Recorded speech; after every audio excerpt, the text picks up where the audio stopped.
ভাই সব জানতে পারবেন। হ্যাঁ তবে আমরা যাই এলো, এরপরে আমরা যাই না ভাঙ্গেলে। হ্যাঁ ভাঙ্গেলে আমরা যাই এলো, বুঝিয়ে দেওয়ার পরে ভাঙ্গেলাম।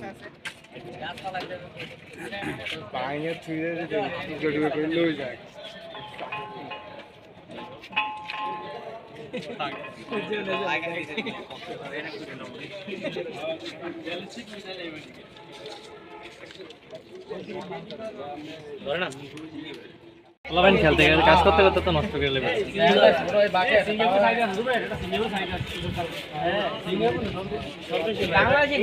সিঙ্গাপুরে এগুলো চাহিদা বেশি, সিঙ্গাপুর অস্ট্রেলিয়াতে। সিঙ্গাপুরে এটা একটু কোর্সে আছে, বাংলাদেশে 1.5-2 লাখ টাকা যায় কোর্স করতে। এই আমি আহমদুল্লাহ এক ভিডিও দেখছি, এটার এক স্টুডেন্ট কাজ করে 8 লাখ টাকা সবাই। সিঙ্গাপুরে এগুলি এই স্কিল কোর্সের ভালো ভ্যালু আছে।